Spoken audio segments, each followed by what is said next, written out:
Hi everyone, and welcome to this new edition of the Testimony Project. In today's edition we have Chris with us. Hi Chris. Hello. How are you? Good. Good. Where are you from, Chris? I'm from Canada. Canada. Yeah. Which part of Canada? Right smack in the middle. My wife and I are from Winnipeg. Winnipeg. Okay. Yeah, born and raised. Yeah. Is it cold? Oh, so cold. Yeah? Yeah, so much snow, it's so cold.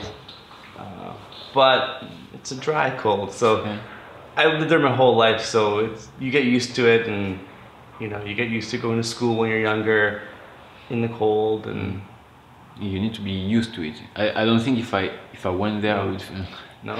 Yeah, I think it would be very cold. 35, minus 35, right? Yeah. And in the hottest time? Plus 35. Oh, okay, so that's really Big hot. range. Oh yeah, big range. Wow, that's amazing. Yeah. And so, how long have you been in China? I've been living in China for 6 months now. 6 months, yeah. Yeah. It could be long for some, short for others. I Mm. think it's long, 6 months already. Yeah, it's a good amount of time. Yeah. And so, why have you been here? Why did you come here in the first place? Well, when my wife and I got married, even before that, we started talking about the future and what we wanted and where we wanted to go. And we always knew we wanted to go abroad. We always knew we wanted to serve God away from our home and get out of our comfort zone. We had both pretty comfortable jobs back in Canada, and we were getting kind of tired of the rat race. We're getting kind of tired of what it means to be successful. And that was a big question that I was wrestling with, is what does it mean to be successful? And so does it mean to have the big house and 2 cars and that kind of thing? And we just decided for us to be successful in life, we wanted to know what's God's idea of success. And so we kind of started pursuing that idea of servitude. And so after we got married, we started the process of learning and exploring what it means and where we could go, and praying into it and see, well, where does God want us? And through a big series of events, here we are in China today. So you just decided, let's go to China? Oh, well, it started with a Google search, actually. Okay. We Googled how to be a missionary. And so it led us to a couple websites, and we started reading through those websites and praying into which one spoke to us. And so we found an organization that really spoke to us, and we contacted them, and yeah, they'd love to have us, they said. And that took about 1.5 years of interviews and ideas of placement. The first placement actually was Thailand, was an option, and that didn't quite work out. God kind of closed the door in that area, and then we were looking at North Africa.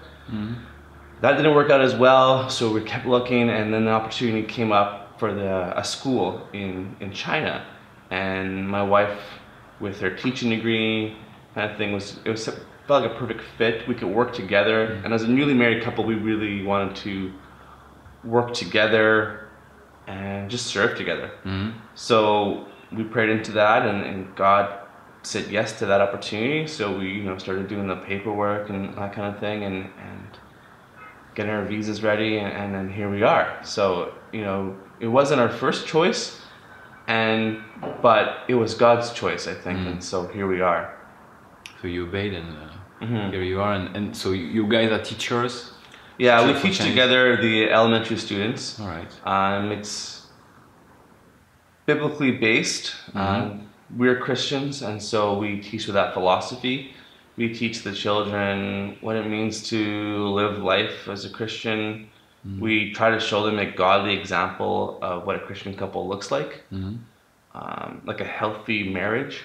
And so I think that's kind of woven into all our teachings. So, all right. So interesting.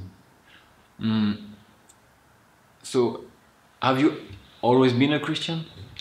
I have not always been a Christian. I'm actually just turned 31 like yesterday. All right. Yeah. Happy birthday. Thank you. Thank you. But I didn't become a Christian until I was about 19 years old. All right. Before that, my mom was a Christian, kinda. She believes in God and didn't really take us to church though. So growing up, I went to church maybe twice. Okay. Yeah. So how was growing up then? Yeah. Growing up, I lived a regular, normal life. I think when my parents were first dating, got together, then I came along, and then when I was about 3 years old, my parents split. Okay. So my mom was a single parent. I have me and my brother. We weren't wealthy by any means. You know, my mom worked hard. She worked nights sometimes, and we didn't have a lot of money. We lived in government housing as well, and we didn't have a lot of food sometimes, but my mom made sure that we always ate. You know, we made sure that we always had food. Even that was sometimes we just ate bread and peanut butter and jam, and that's all we had. You know, Times. I remember we had Christmas hampers, you know, sometimes, and so we weren't well off, but I always felt cared for. And my mom started taking some night classes and started to improve her education, so she got some better jobs along the way. My mom's never really had like a consistent career or job. She's always had odd jobs here and there, and she found some longer stuff later in life. But I always felt cared for, and so my childhood was good. We didn't really go to church or anything though, but felt normal. I didn't have a lot of friends growing up. I was pretty shy growing up, so it was just me and my brother. So growing up, I felt kind of alone a lot of the times. But I always had my brother, so that was good. He's Younger? Younger than me. So he was the braver one. So I'd always ask my little brother to go ask them for this, or please help me, and I was supposed to be the older big brother, but I was so shy I couldn't even ask for, you know, extra napkins at a store. He had to do it for me, so he was always there for me in that way, and he still is there for me. So, and then, you know, once I was in school, I did fairly well in school. I had good grades. I was getting, you know, 90% or higher. But then I guess probably around 14, 15, 16 years old is when I started kind of rebelling a little bit. And I had met some older friends, and yeah, kind of getting into those influences of what a lot of teenagers are going through, and I felt like my mom didn't really understand me, and I had a really, I guess, dark time in my life. I started listening to like heavier music. I started wearing all black all the time. I would go to school like with a trench coat on. I would do my hair in 2 red horns. To public school, and they would write like obscene messages on my knuckles, like F you, stuff like that. I remember this one girl, she called me a freak one time, and that's just who I was. I just kind of how I identified. I was really goth, I think. But I guess inside, I wasn't really that person. I think it was just an outside persona. That's just kind of how people treated me, so it's how I reacted. But I loved to help people. I remember being this goth kid, but going to sing Christmas carols at an old folks home because I just really enjoyed helping.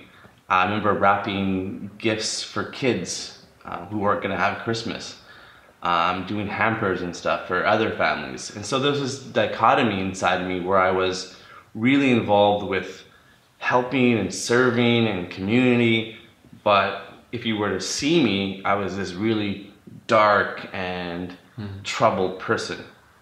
So there was this weird kind of struggle inside of me. And so I wanted to do things my way.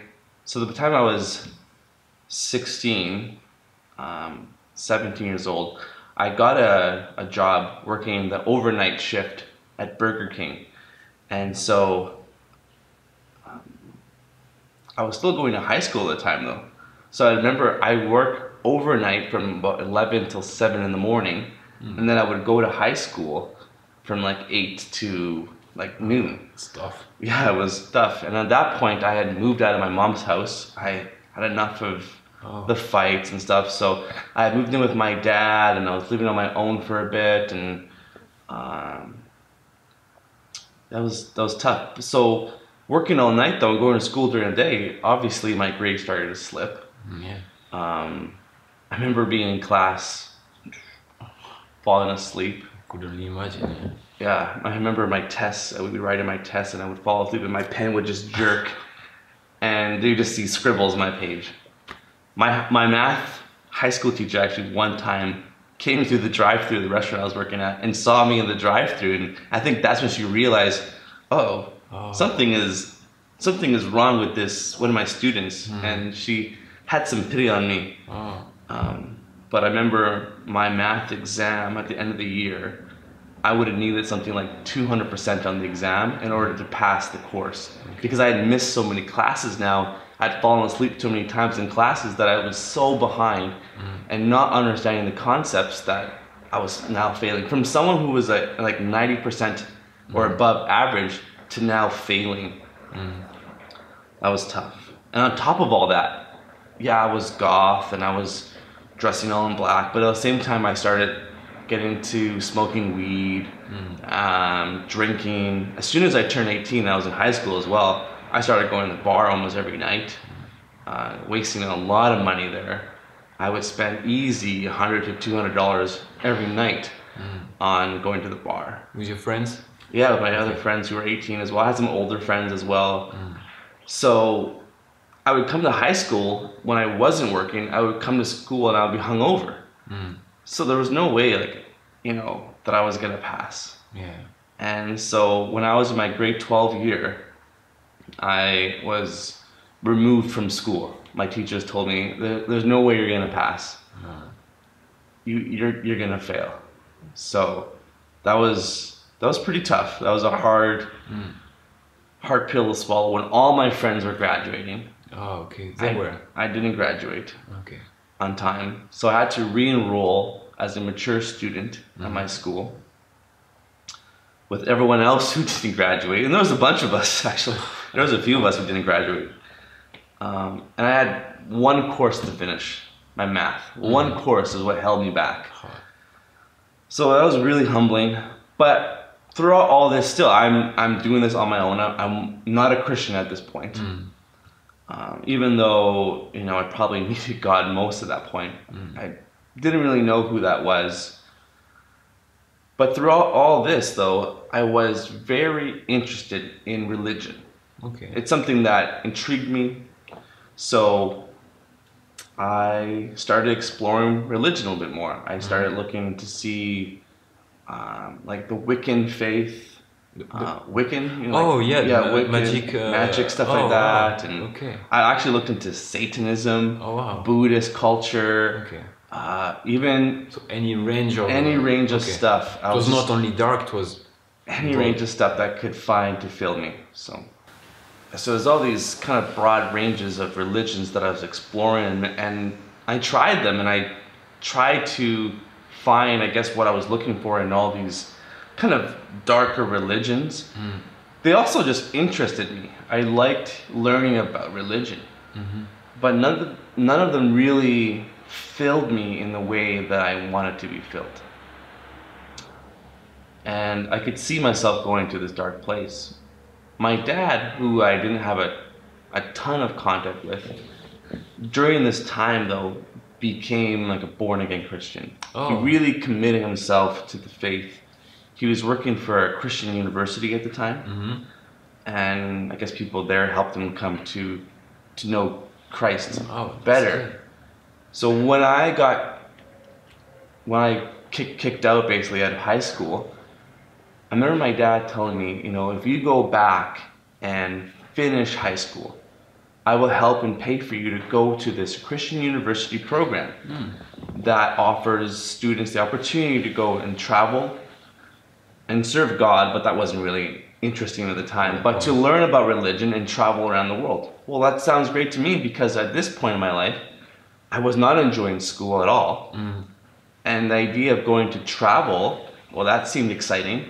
The idea that my dad would help pay for this was even better. Even better. And yeah, I did like religion. So learning about the Christian faith, which I hadn't really learned about at this point, was definitely something that was interesting to me. All right. Something that I would be willing to explore and learn about. And so yeah, I went back to school. I finished my grade 12 and just worked a lot. Just worked, got money. My friends were in university, but I was just working full time, making a lot of money. I mean, a lot of money for an 18-year-old. Exactly. And that was kind of my life. And this idea of this university program was so out there, so in the distant future that I didn't give it much thought. Interesting thing about this program that it is a Christian program. So in order to get accepted into this program, you need to write an essay. So I don't really remember what I wrote, but I must have written something down that allowed them to accept me into this program. And they have obviously a discernment team that, you know, read over my story and they must have discerned that, yeah, we're going to take Chris. We're going to bring him into this program. Even though I wasn't a Christian, they only accepted about 90 students for this program out of hundreds of applicants. I guess partially that my dad worked there. Oh, was that work there? Yeah, yeah, it's true. Yeah. Which was partially why I got into the program, I would assume. But regardless, they let me into the program, and I remember day one coming to the program. I'm all in black, my piercings and stuff, and That'd be a good contrast. And everyone else looks pretty cookie cutter and doesn't look like me, and they're all Christians. They're all really excited for this Christian year abroad. They're going to grow with God, and here I am, just I don't care.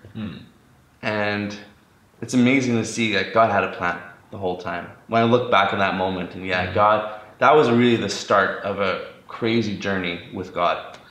So I go on this program through my university in my city, and you know, day one I'm learning the other students, day two, day three, and then eventually we end up on this canoe trip, a kind of team building canoe trip in another province in Canada, Ontario. So I'm on this canoe trip, and they split the group into two groups. So I hadn't really met the other group just yet. So we're canoeing around, I'm having fun. My first time really in a canoe, and I didn't really do outdoorsy stuff as a kid. So this is a new experience for me. It was a fun time. After the canoe trip, we come back and we're starting to do some chapel stuff and some worship stuff. So we go to our first worship session, and I'm sitting in this room, and the leaders tell us, okay, I want you guys to sit in a circle. So I'm a good listener. I sit in the circle, and he starts playing some music on his guitar, some worship songs. We had a book to look at, so he's like, turn to page 3. So I'm on page 3 and reading the words, and all of a sudden, other students started standing up. And some students put their hands up like this. Some students had their hands up like this. One hand up, this hand up, and I was very confused. I had no idea what they were doing. Some students started walking towards the window and looking outside. Some students, they just lie down right there they laid down right on the ground there. But in my mind, like, they told us to sit in a circle. You're not obeying the rules. You have to sit in the circle. But, you know, I had no idea what worship was. I had no idea there was this freedom to kind of receive God and to worship God in the way that you wanted to. I was just trying to follow the rules. This is my first time hearing worship music. I'm reading the words, and they're just really powerful. And I start crying. Oh, right I'm there, just, this moment. just right in this moment, my first time hearing worship music, I started just bawling my eyes out. And I don't know why, just like the words were speaking to me, and it was just touching me in a way that I had never experienced before. And these students who I've only met, you know, days before, and some of them I haven't even met yet, started laying hands on me, on my back, you know, and praying for me. And one student this girl, she comes up to me and says, Chris, I've been praying for you before I even met you. And I was really weirded out by that. I was like, what? You don't even know me. Why are you praying for me? I don't even know you. Like, that's weird. So people were praying for me, and it was this emotional thing, and then I calmed down, and I was like, that wasn't the moment, though, I gave my life to Christ. I was like, okay, that was weird. It was different, and we kept going through the process of this university program. So the university program kind of takes you through different areas of Canada and the world. So we were traveling. So now we're traveling to a different area, different camp. And at this camp, we're still learning more about God. I'm interested. It's engaging for me. So we have different speakers come to us. And this speaker in particular was talking to us about idols in our life. What kind of idols do you have in your life? Success, or, you know, being popular, or being the best athlete. And it was speaking to me. And so we had these mandatory quiet times where we had to go and find a space and just pray. And they're always kind of awkward for me. I didn't really know what to do in these quiet times. I didn't know who I was supposed to talk to, God, or, you know, I didn't know who that was. But this one particular quiet time, I just was sitting in my bunk bed, and this other boy on the program comes up randomly and throws this letter on my bed and then walks away. It's this pink piece of paper, and it says on it, a letter from God.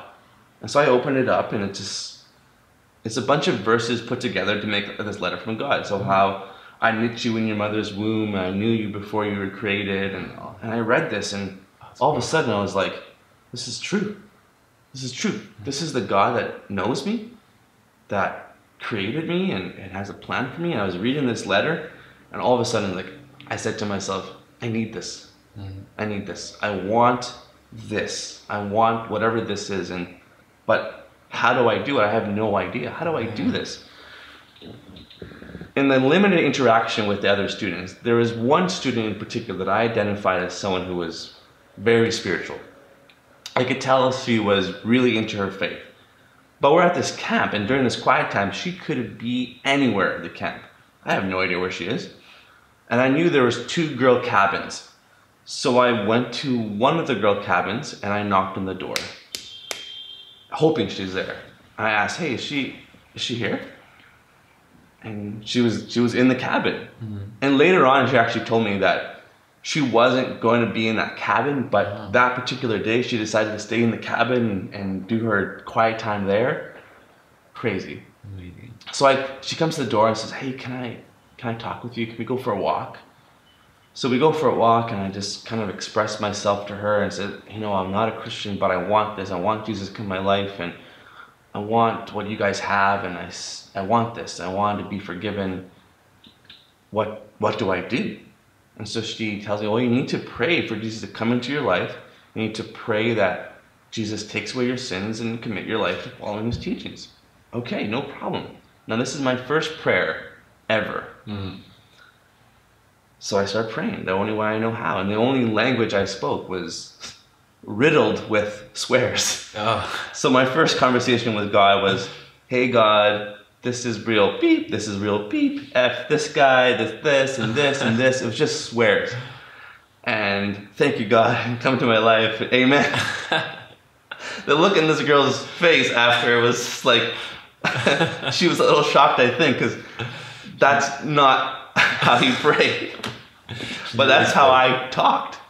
I swore a lot. That's who I was. And so that's when I asked Jesus into my life. And then I asked her, well, now what? What do we do now? She says, we tell people. Great. So we went to the rest of the group and we told them, hey, I accepted Christ. And everyone was super excited. And the speaker at the time heard about this. And you know what? I have a lesson plan, but no. We're gonna just worship instead. We're gonna have just a celebration time. And it lasted from the afternoon into the night. And this speaker later on, about 8 years later, 9 years later, he's now the pastor of the church that I go to back home. Awesome. And he still remembers this story. So it was interesting that God brings it full circle. But anyways, that night we just worshiped, and I was just excited now about God. I was excited about what he was doing, and I just started reading and reading and reading. Within that first like 3 months, I read the entire Old Testament. I just was constantly reading, and I wanted more and more of it. It's funny that I started with the Old Testament, not the New, but I read it like a book. Like, this is the Bible, so I said, well, this is the beginning of the book. I started at the beginning. The funny thing is, this is my first Bible too. And with the Bible, when we went to the program, they gave us a packing list. Now on the packing list, they did not write to bring a Bible. So at the beginning of the year, I didn't bring a Bible because it wasn't on the list. I guess it was assumed that you're going to a Christian university, you're supposed to bring a Bible. I didn't bring a Bible. So the first chance I had, kind of a week before this moment when I became a Christian, I had to go out into a bookstore and buy a Bible because I didn't own one. So now I'm reading my Bible all the time, and I'm just like really on fire. I'm asking a lot of questions, and I felt really encouraged to be in this group of Christians. Essentially, it was a little Christian bubble.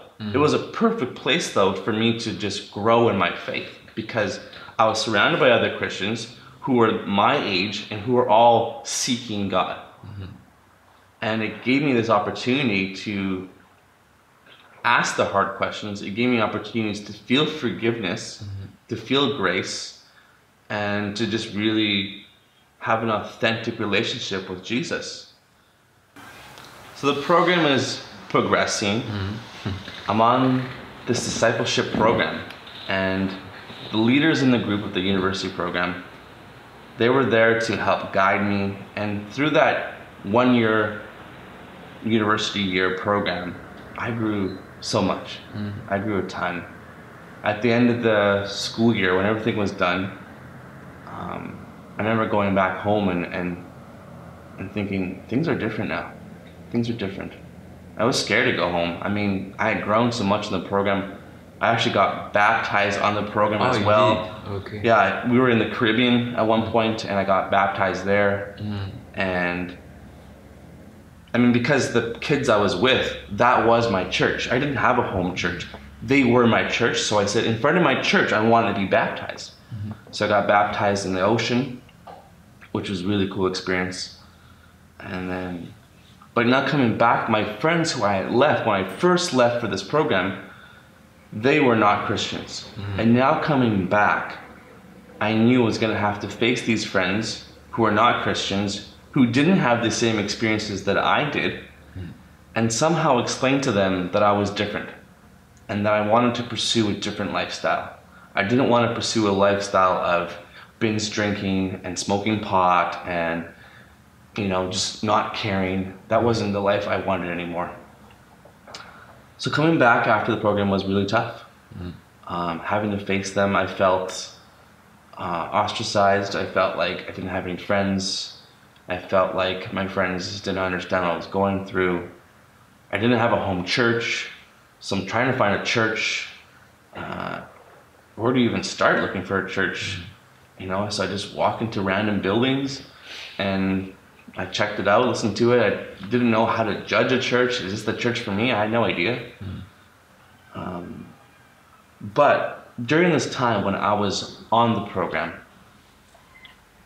I actually had met a girl, another girl on the program. You mean the Christian program? Yeah, on the Christian program, I met a girl who was also a Christian. So we started talking, and when we got back to Canada after traveling through the Caribbean and stuff, when we got back to Canada, we started dating. So she was a bit of a support for me, helping me find church and that kind of thing. And we started dating. Within the year, we were engaged. And then the next year after that, we were married. Okay. We had a small little house at first, and then you know, she was in university at the time. I was working at a clothing store. We decided that she would go to university first, and then maybe after that I would go to university. So we were trying to support each other. Yeah. So she was in university, and we were having a good life together. I was still a pretty new Christian at the time, so I was still learning about what it meant to be a Christian, but now also a husband, and an adult, because I'm only 20, 21 years old this time. I was So going to ask, 21. I'm an adult at this point and married, and it's all new for me. We ended up buying a little house and kind of near the suburbs, and I got a job at the bank. So I started working a little better job. I had a bank job, worked 9 to 5, and it was really exciting. Nice. She'd come home and we'd make dinner together. And throughout this time, though, I think she started feeling kind of trapped, though. I think I wasn't the best husband I could have been. I was at points controlling, I guess. Maybe had sometimes anger issues. You know, we all get angry sometimes. I was never abusive by any means, but I know at times could be mean. And she was kind of pursuing a different path than I was. She wanted to have this kind of youthful experience of going to bars and just being young. But when she got together with me, I guess I kind of wanted to be a old married couple, and she didn't want that. And so we started drifting, and one day I came home and I asked her, like, are you cheating on me? She said no, but she was. Oh. She was with my next door neighbor. And this time was probably 6 years into our marriage. Oh, you were 6 years together? Okay, Yeah, at this point. 6 years married when this finally, progressed to the point where it was. And yeah, she was having an affair with my next door neighbor. And it was like the hardest thing I've ever had to go through. I remember when I first found out, I drove to my best friend's house, and he was renovating his basement at the time, and I went downstairs to his basement and I just hugged him, and I just started crying uncontrollably, and I needed somewhere to stay, and he let me stay with him. But that time I was a wreck. I was up for like 36 hours. I was journaling a lot and just depressed, and I was driving around at 4 or 5 in the morning with my thoughts. And at this point, when I found out about the affair, I had been, because I used to drink a lot, I had been sober now for about 8 years. Not a drop of alcohol. I had not drinking anything, and I really wanted to have a drink. You know, I was driving by this bar like late, and I should just have a drink, and what's the big deal, and what's just one drink, but something told me no, don't do it, and it was God. And I didn't go to the bar, but I mean, thinking about the times that were so hard, it's amazing that I didn't slip into,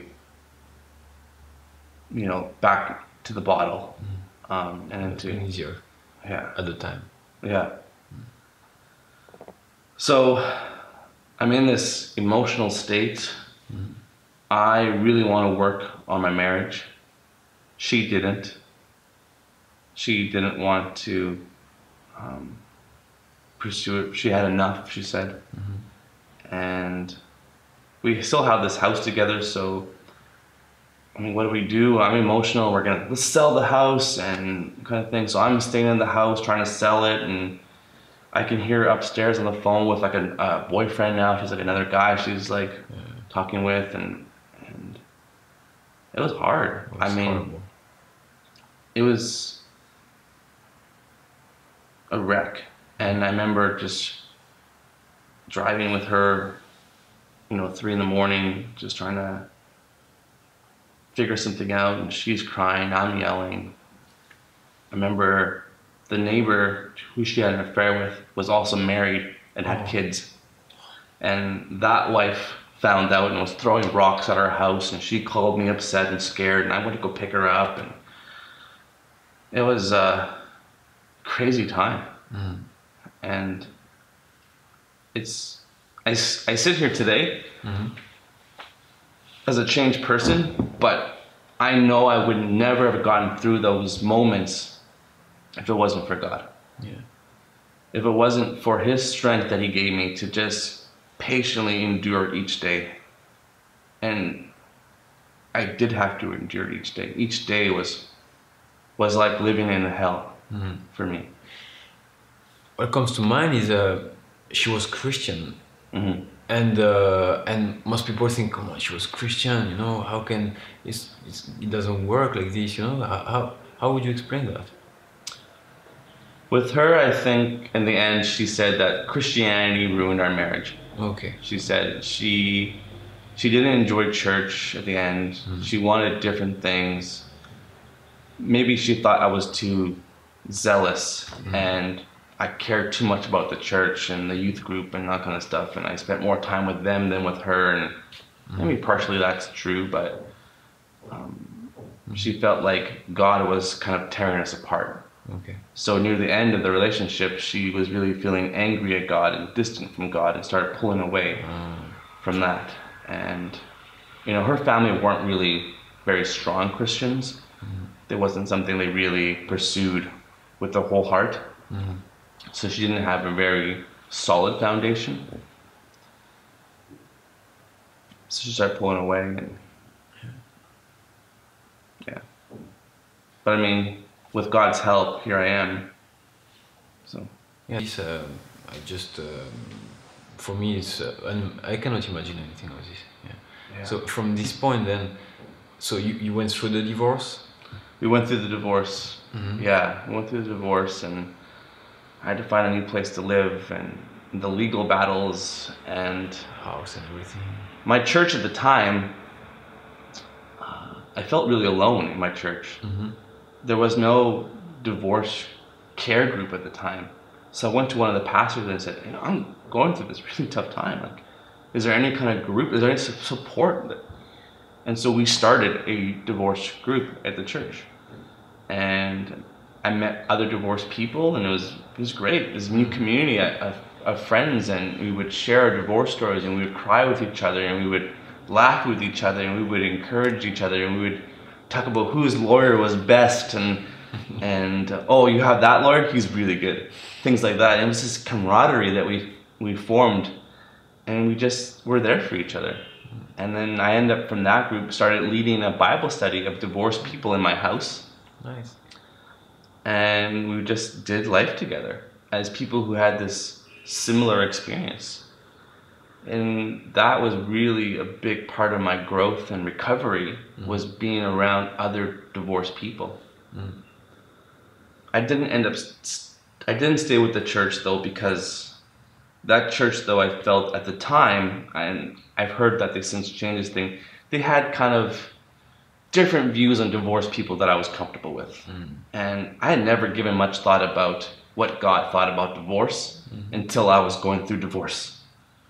And if you never thought about it, I mean, the Bible has things to say about it, but when you're going through that moment, then you start to care, I think. And I now have a new heart and new passion for people who are divorced and who are going through divorce, because I've been there and I understand that it is so hard. And I started pursuing relationships with divorced people and stuff, and start helping them and encouraging them. And when I hear about someone who's gone through divorce, my heart just breaks for them, because I know exactly what they're going through. Yeah. It's hard. It's really hard. But I mean, God is full of grace, and He renews us constantly. I mean, it says that He has new mercies for us each day, and I have to feel that each day.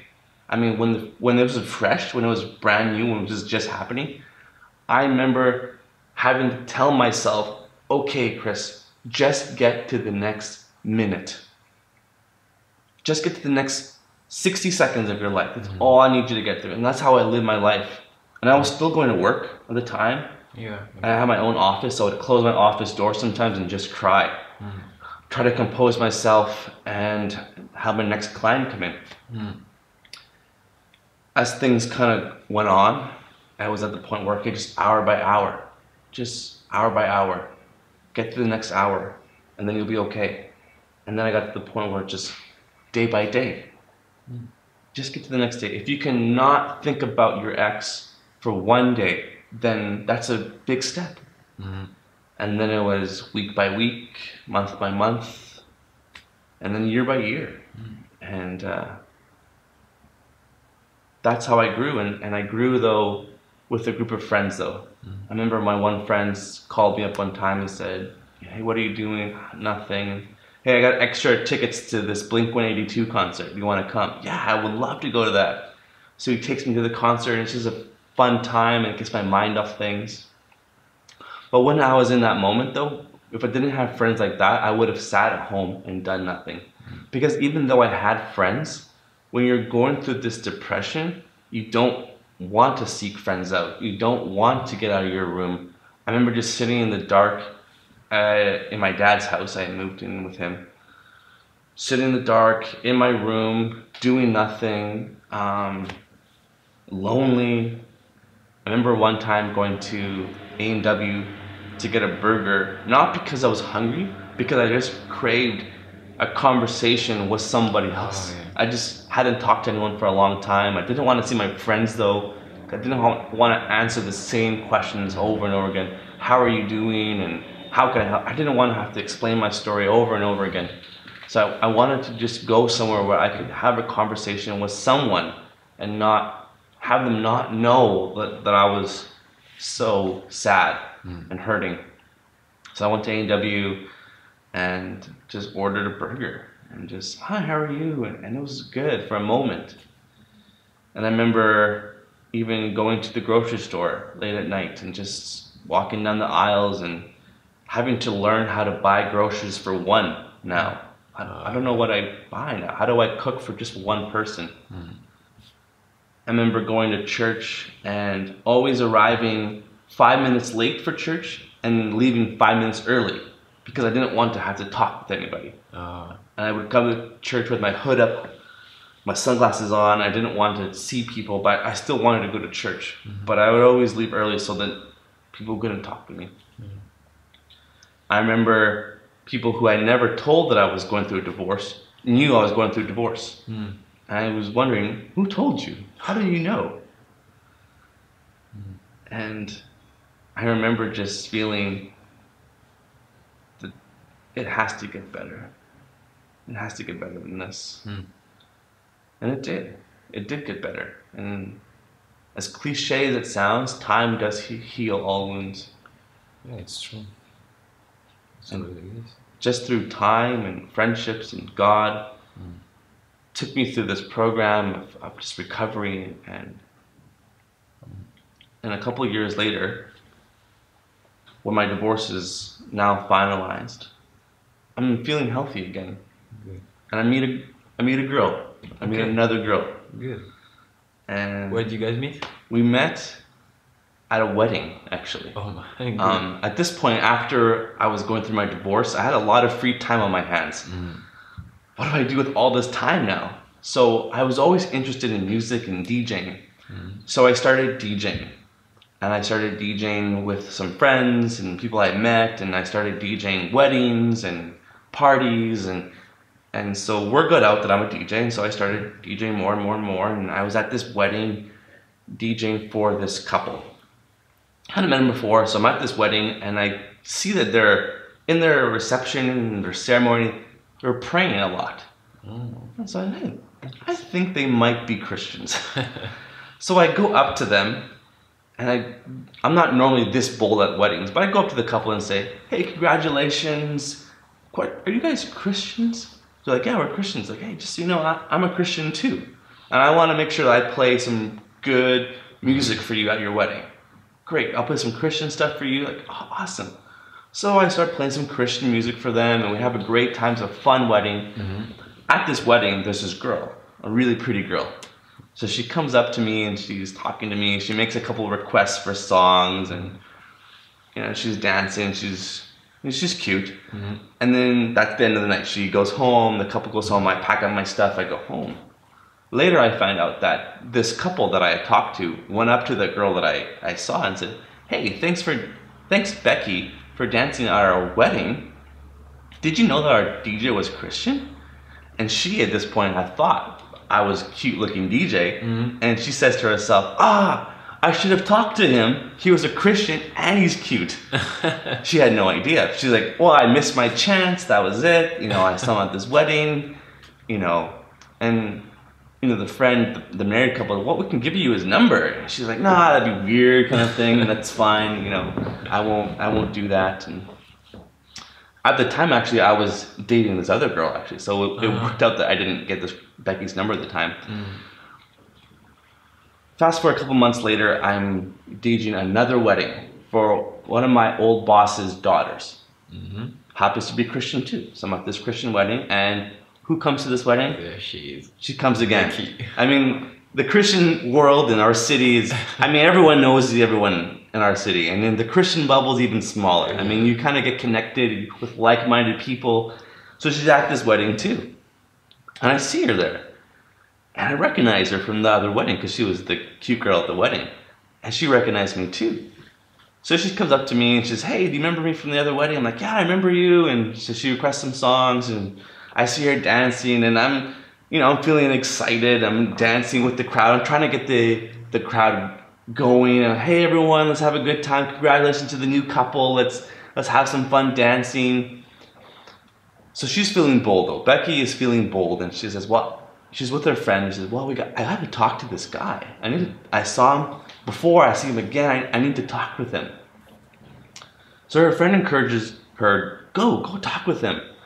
So what Becky does is she writes her phone number on a napkin. She wrote, I was dancing, so she wrote, nice moves, Becky, and she gives me her phone number and she throws it on my computer. And I said, what's this? She's like, oh, that's for you, she says. Oh, cool. You know, so I'm feeling confident. And I remember texting my friend and saying, hey, some girl just gave me her number.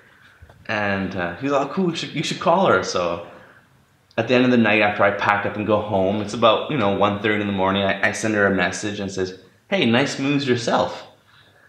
And we just start messaging and she knew I was a Christian, but she really wanted me to know that she was a Christian. So our first conversation, she's like, just so you know, I'm a Christian too. Oh, okay, cool. I thought so. You're at a Christian wedding, and I thought you were a Christian. So we start messaging, and she's, I guess, kind of feeling bold that night. And she says, hey, if you don't have a girlfriend or anything, do you want to go on a date? So she asked me on a date. Wow. She gives me her phone number. She asked me on the date, and says, yeah, that'd be nice. That'd be nice. So we arranged to go out that Monday. We went to a tea place, got waffles. I come in all cool and she comes in looking really cute and we just have these conversations and it went well. We had a lot of fun that first night. We went tea hopping, so we went to a bunch of different places to try different kinds of teas. And she was a really fun girl. And then that was it. And then the next couple days later, we'd have a little lunch date, and then that Friday we go on our second official date. Now at this point, I like this girl. She's cute, and she obviously likes me, but I know that I am someone who is divorced, and I know that isn't everyone's cup of tea. And so, at some point you have to say. At some point I have to tell her. But when is that point? I was asking my friend, when do I tell her that I'm divorced? That's a hard thing to say. It's kind of scary. I remember even telling my friends that when I fill out government forms, there's always these forms that say single, married, divorced. I'm like, how long do I have to keep putting the X by divorce? How long do I have to identify as a divorced person? Why can't I just be single? So when do I tell this girl? Well, right, we're getting some cheesecake at this dessert place, and I was feeling like I gotta tell her because I don't want to waste her time. If she's not into that, and that's gonna be a problem for her, then I want to tell her right now so she can just We don't have to hurt any feelings, and she can just go. So we're at the restaurant, and kind of nervous, and I kind of thought maybe she can feel my nervousness, and like I have to tell her. So I said to her, Becky, I need to tell you something. And she kind of joked and said, what, are you married? Oh no. And I said, no, I'm actually divorced. And she's like, whoa. She was taken aback. I mean, that's something, you know, she didn't expect. Yeah. And I said to her very honestly, I said, I know can be difficult, and I can understand that if you don't want to pursue something with someone who's divorced, that's okay. You know, we can just call it right now. We had a good couple dates, and then no hard feelings. You know, you go your way, I'll go my way. That's it. She said, no, that's fine. I mean, she probably had to take time to think about it still, but at that moment that's fine. Let's keep going. So that's good because part of me being divorced, I was really worried about, well, who could love a guy who's divorced? What girl is gonna come and say, oh, I want to be with a divorced guy? No one thinks like that. And what, I'm still young at this point. I mean, what parent is gonna want their daughter to be married to this divorced guy? I mean, that's tough. That's a tough pill to swallow for anyone. But she was like, that's okay, and I want to keep pursuing this. And so, great. So we kept dating. It was awesome. She was really supportive, and she, you know, had questions, of course, and I was honest with her. I learned a lot of lessons from my first marriage. So going into this second relationship here with Becky, I wanted to make sure that I was not repeating the same mistakes that I had made before. Because I know in any divorce, yes, my ex-wife had an affair, but I've learned to take 100% of the responsibility for whatever part that I played. I wasn't perfect in my last relationship. Like I said, at times maybe I was too controlling. Maybe didn't have the best temper. Maybe a lot of things. But I did play a part in that breakdown of relationship. And I take full responsibility for those things. One interesting thing, though, I did learn in my divorce care that I did share with Becky is, and I'd like to share with everyone who's going through a relationship, is we often enter into a relationship to be single. And I thought, it's true. We have this idea of singleness, of being like, of marriage, of like someone completing you. But what singleness really means is to be a whole, unique individual. And so we enter into relationships so that we can become whole and unique, and, you know, but we're expecting this other person to fill that void. And it's this world's view of like that missing piece. I need to find my missing piece. But that's not what singleness is. Singleness means to be a whole, unique creation of God. And marriage is two whole, unique individuals coming together. If you're expecting the other person to fill you and to be this thing for you that you're missing, well, they can't be that. Only God can fill that void. If you're expecting your partner to complete you, then you're not ready to be married. You first need to be truly single before you enter. So I'm talking with Becky about this kind of stuff, and she agrees, and oh man, she's just wonderful. She's so supportive, and she's so amazing. So now that the divorce thing's out of the way, well, is this something we want to pursue? So, you know, we started talking about missions work and going abroad, and something she wants to. And how long is that? That time frame? Yeah. From when we started dating to engage is 5 months. Okay. It's quick. Yeah. But I mean, at this point, I knew. I was like, I've been married before. I know what I want in a partner. I know what I don't want in a partner. And she was everything I wanted in a partner. And so we got engaged. And from today till this time, how long has it been? That's been just about 2.5 years married, 3.5 years together. Okay, yeah, so it's fairly recent. Yeah, it's pretty new. It's pretty new. And so as soon as we got engaged, we started planning the wedding. We got engaged late winter, early spring, like in March. We actually got engaged on St. Patrick's Day. And then we were married in October. Wow. So it was pretty quick. Within 1 year of our first date, we were married. That's great. And then as soon as we were married, within the next couple months, where are we going? Where are we going to go? Where are we going to serve together? If we say we're about these things, let's be about these things. If we say we want to be missional, let's be missional. Yeah. Right? So we started pursuing it, and like I said, here we are in China. I mean, the journey has been incredible. I mean, from where I first started as a person who didn't know God, who dressed all in black, who had red horns, who wrote "F you" on your knuckles, who was failing school. I was into pot a lot. I was going to parties. I was drinking a lot. To someone who first hears worship music and is crying, to give my life to Christ, to meeting a girl, getting married, divorced, to meeting someone else, and now being in China.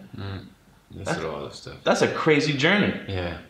And I would never have thought that I would be here today. But we got to hold our plans loosely in our hand and let God take control. It's so wild to think about that. Where my journey was and where my journey is today is what it is. Yeah. So how would you say? Because so throughout all this time, from the time you were in the how do you call it, the camp? It was a camp for a year, and then till you met Becky. How was your relationship with God at this time? Did you pray? I mean, after the divorce, did you still have a relationship with God, or did you just believe and just went on your life and knew He was there for you? How was your relationship with Him?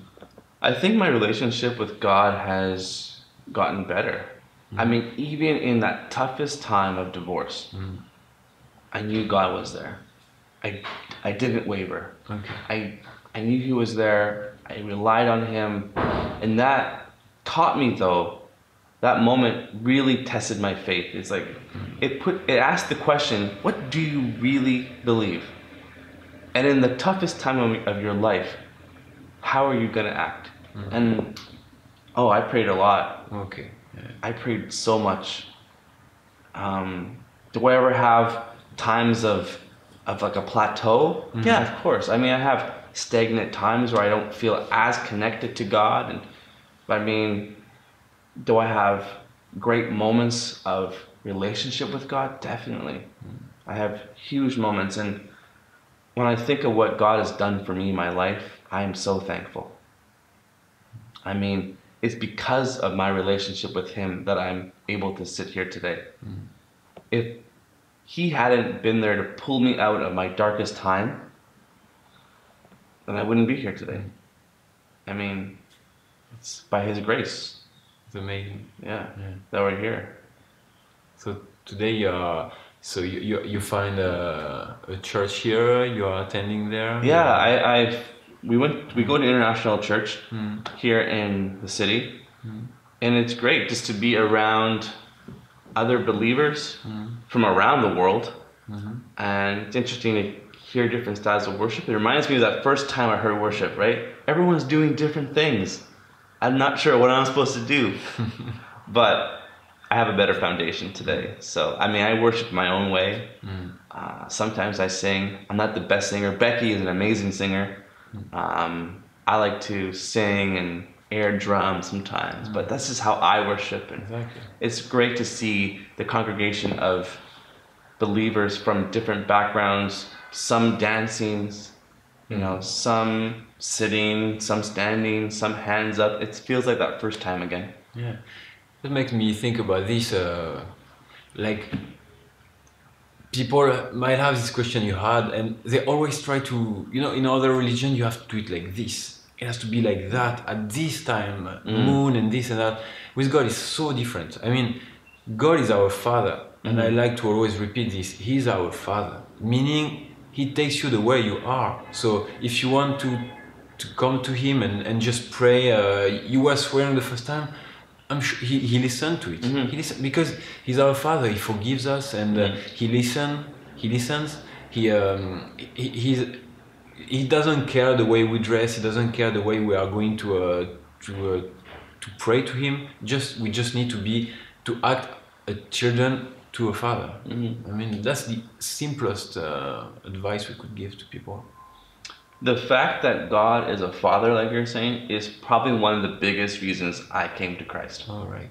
Because my father was a bit absent in my life, but to have a God, a Father that actively pursues you. Yeah, that's the letter you had from your friend put on the bed. Constantly is coming for you, even when you don't know it. Even when I didn't know God was there, He's putting these things in place to reach me. You know, and for me, it took 19 years to really know who God was. And for some, it takes 30, 40, 50, 60, 70 years before they know who God is. But I feel really blessed that I can know Him now. Exactly. How is your relationship with your parents now? It's good. It's fine. Great, good. Yeah, it's both my parents are in Canada right now. Yeah. My dad lives in one city. My mom lives in a different city. We Skype. We talk on the phone. It's a lot better. After I came to Christ, I think I was able to have a better relationship with my family. Even just being a Christian and knowing that God wants us to be in right relationship with other people, that is encouragement enough for me. You know what? Maybe my relationship with my mom and dad isn't perfect, but God wants me to try. God wants me to pursue it. God wants me to forgive my parents, and just as they have to forgive me for the mistakes I've made. But I called him more with my dad. My dad relationship was tough. I mean, after our parents split, I really did blame him for leaving. And I mean, I'm 3 years old. Yeah, it's early. I blamed him for a lot of things. I was very angry as a kid, and maybe that's why I kind of became so shy, because I was just internalizing things. But I think it's good today. So he's a Christian? My dad's a Christian. Okay, still. My mom, and your mom, she believes. Okay. But I would love her to go to church more and just have a personal relationship with Jesus. I think she knows there's a God, but that's the relationship part there needs to grow. So I pray for her. That was an amazing testimony. Thank you. And a lot of stories. Yeah. A lot of very good things happening in your life. Oh, God is good. He's amazing. Yeah. And thank you very much for sharing all of this with us, and to have taken the time to go through all of this again. And I'm going to give you 1 minute to share to the audience whatever message you want them to hear. I mean, I'm sure there is someone out there who is going to be lifted by what you are going to say. Well, and I'm just going to leave you alone. Sure. So, thank you again for welcoming us in your home. Thank you. And have a good day. Okay. See you. Sometimes I feel like people hear my testimony and think, wow, I don't have a story like that. I don't have a story where I came from this place to this place, and I don't have as good a story as that. And I like to think about Timothy and Paul in the Bible. I like to think how Paul had this conversion story. He had this, literally got knocked down by Jesus and became this new person, this leader in the church. But Timothy grew up in the church. He grew up with a belief, and that story for me is just as powerful. I think this story of this steadfast faith that pursues through temptation and trials is just as powerful a story as a story of someone who has gone through really dark times and come to Christ. both have their place, and I'm so thankful for people who've had that steadfast faith, because they're the ones who are able to speak into my life. They're the ones that I really respect, because they're the ones who've gone through the same school as I went, and somehow they didn't succumb to temptations and trials. Why were they the ones who were so much stronger than I was? When I was offered a drink, I said yes. When someone offered me weed, I said yes. I wasn't strong, but they were. So for me, it's super encouraging to meet people who say yes to Jesus year after year after year. I have to often ask myself too, well, why did I have to go through all these things, Jesus? Why is this my story? And I'm reminded of when the leaders of the church were asking Jesus. They say about the blind man who was born blind. He says, well, Rabbi, teacher, Jesus, why was he born blind? Is it because his parents sinned and now this is his punishment? Or did he sin in the womb and now he is born blind? And Jesus, the way Jesus does, answers with a beautiful answer. He says, he is not blind because of either of those reasons. Nobody sinned. It's not because of sin that this happened, but it's for the glory of God. And with that, he heals the man of blindness and he can see. So when I look at my story and other stories like it, and I think, God, why did I have to go through this? It's for his glory. And it's for his story. My testimony isn't my testimony. My testimony is the story of God. My testimony is God's story of how great he is and the things he does. I mean, there's a lot of people who've gone through a lot worse than I have. But God's redemptive power is still greater than that. He will use those things for his glory. Thanks, guys. Amen.